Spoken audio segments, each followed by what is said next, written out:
Jana, a British-Dutch Canadian raised mostly in Canada, which I left behind in 2019 for nearly 2 years of full-time traveling through the South Pacific. In September 2020, I moved back to Europe, based first in Belgium and now in Austria. I've lived in 6 countries so far, and my lifelong goal is to visit every country in the world.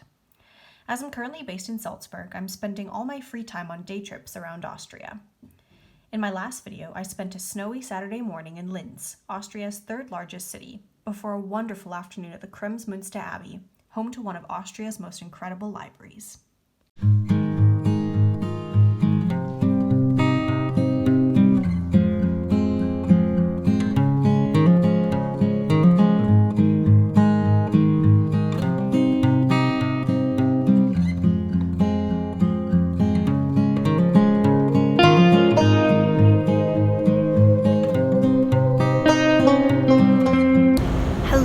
Everybody, happy weekend. It's Saturday here and I'm heading out of Salzburg once again for my favorite thing, which is to go and explore the country.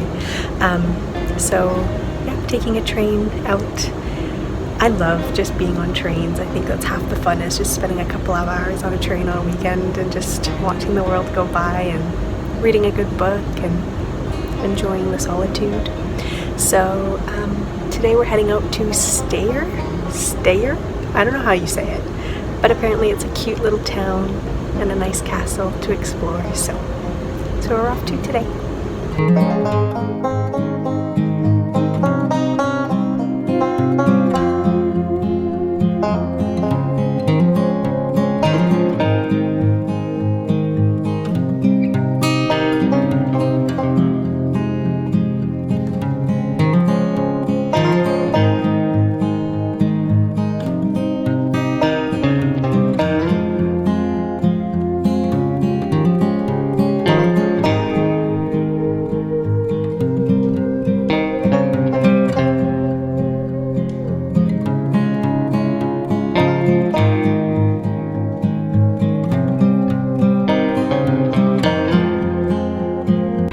From Steyr, which is how I figured out how it's called from the announcement on the train. It's not a very big place. It's about 38,000 people that live here. I think it's the 12th largest in Austria, so it's really not that big. It's famous for being a manufacturing hub. If you know the brand Steyr, that comes from here. It's on the confluence of the Enns and the Steyr River, so it is a river town, and as you can see behind me, the architecture is quite something. This here is the most famous building in the city. It's the Bummelhaus. It's like the landmark, I guess, of Steyr. So yeah, welcome to Steyr. Let's see what we can find.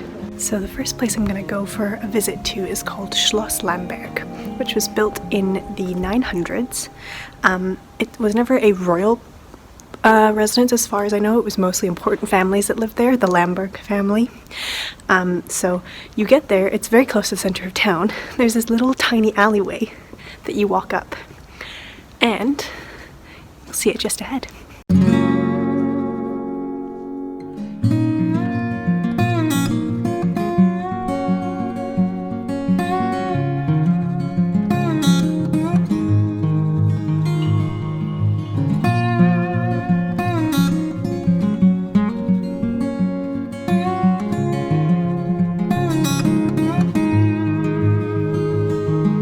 Welcome to Schloss Lamberg. Beautiful architecture so far. And it's a sunny day, so it's a lovely day to go and explore something new.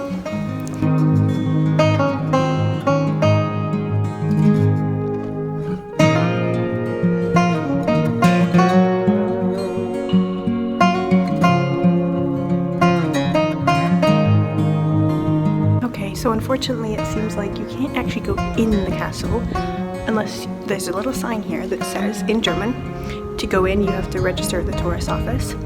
Tourist office isn't open on the weekends, so I guess we're not doing that then. Nice grounds anyway. Austria.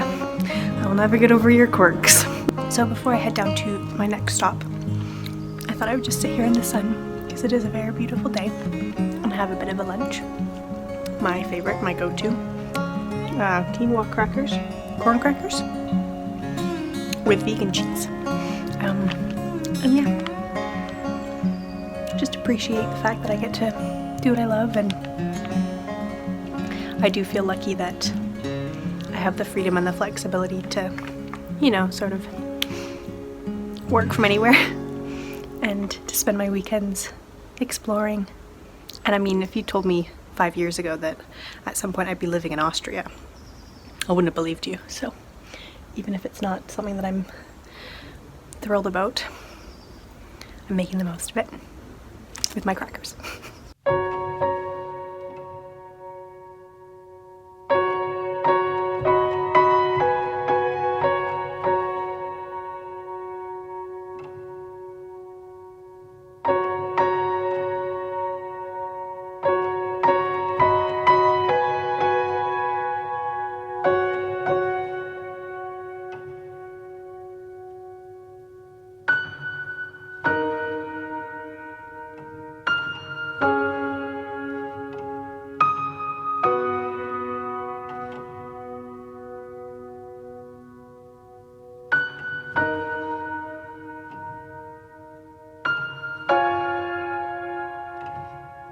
So I've come up to my last spot on my mini Steyr tour. This here is called the Schnellentor, and it's like the old gate to the city. It's built in the 1600s, and from here you have a really, really good view over the whole countryside.